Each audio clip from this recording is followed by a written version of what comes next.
Hello everyone, special education series में आप सभी का स्वागत है। आज हम डिस्कस करेंगे ऑटिज्म स्पेक्ट्रम डिसऑर्डर के बारे में। ऑटिज्म स्पेक्ट्रम डिसऑर्डर कोई एक डिसऑर्डर नहीं है, बल्कि ये बहुत सारी कंडीशंस का एक कलेक्शन है। यानी कि बहुत सारे डिसऑर्डर को मिलके यह डिसऑर्डर बना है। This is an umbrella term also. A neuro developmental condition typically appearing in first 3 years of life.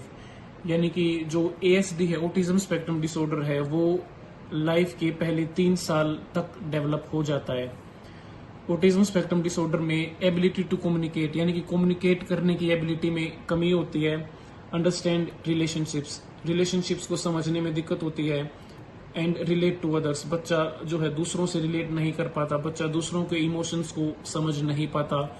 And is frequently associated with unusual behaviour, बच्चा जो है जनरली ओड बिहेवियर करता है, यानी कि अलग बिहेवियर करता है। नो आई कॉन्टैक्ट, बात करते वक्त बच्चा जो है आई कॉन्टैक्ट बिल्कुल ही नहीं करता है, वो नीचे अपना फेस करके बात करता है।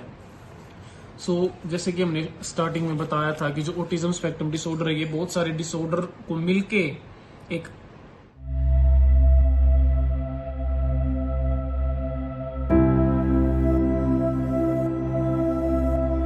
First type is autism. Autism में इम्पेयर्ड सोशल इंटरेक्शन में कमी होती है।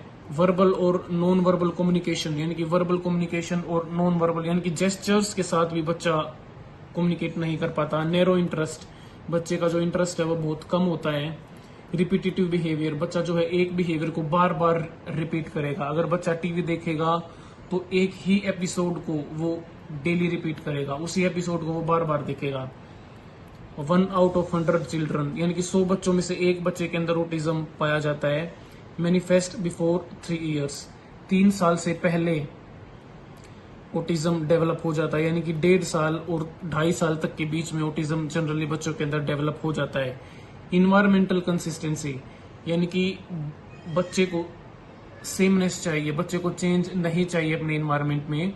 यदि बच्चा क्लास में तीसरे बेंच पे बैठता आ रहा है और अगले दिन क्लास टीचर उसको चौथे बेंच पे या 5वें बेंच पे बिठाती है, तो बच्चा इसको टॉलरेट नहीं करेगा, क्योंकि उसको सेमनेस चाहिए। अगर वो तीसरे बेंच पे बैठ रहा है तो बच्चा तीसरे बेंच पर ही बैठ के हमेशा पढ़ना चाहेगा। इकोलालिया और पैरट टॉक, जैसे कि पैरट एक बोलता हुआ तोता होता है, वो हमारी बोली हुई चीज को बार बार रिपीट करता है, तो बच्चे के अंदर भी यही फीचर्स होंगे। जैसे कि मैंने बच्चे से पूछा कि व्हाट इज योर नेम, इसका आंसर देने के बजाय बच्चा भी मुड़ के फिर से यही जवाब देगा कि व्हाट इज योर नेम, यानी कि बच्चा आंसर नहीं देगा हमारे स्टिमुलस का। हमने जो सवाल पूछा है बच्चा उसका आंसर न देके वही चीज।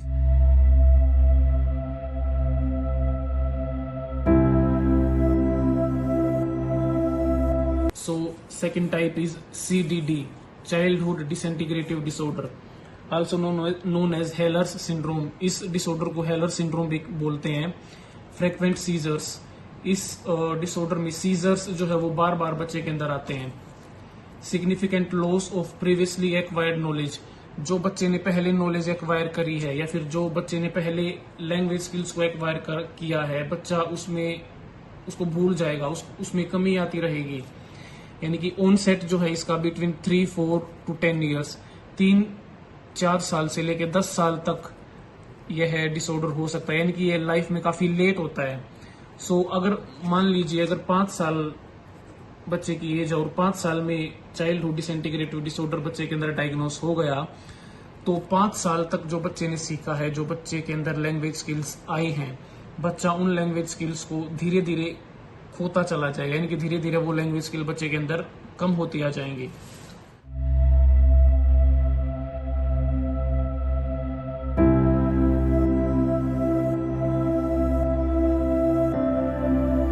Third type is rates syndrome. यह एक्सक्लूसिवली फीमेल्स में होता है। फीमेल चाइल्ड में या फिर गर्ल चाइल्ड में यह देखने को मिलता है। यह 6 से 18 साल तक के बच्चों के बीच में होता है। Rapid regression in motor skills, cognitive skills and social skills, यानी कि मोटर स्किल्स में कमी आ जाएगी, मोटर स्किल्स बच्चा नहीं कर पाएगा। कोग्निटिव स्किल्स में रैपिड रिग्रेशन आएगी, यानी कि एकदम जो है बच्चे का जो मानसिक जो IQ है उसमें कमी आएगी, यानी कि बच्चा IDB इंटेलेक्चुअल डिसेबल भी हो सकता है।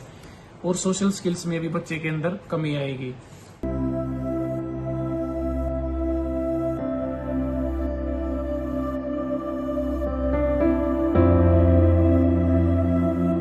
चौथा सिंड्रोम है एस्पर्जर सिंड्रोम।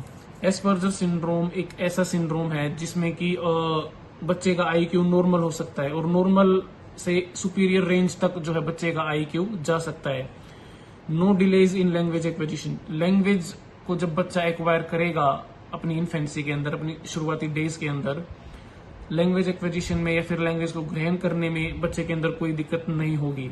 लेकिन जो बच्चे ने लैंग्वेज ग्रहण करी है उस एक्वायर की हुई लैंग्वेज को प्रैक्टिकली यूज करने में यानी कि कम्युनिकेट करने में बच्चे को दिक्कत होगी।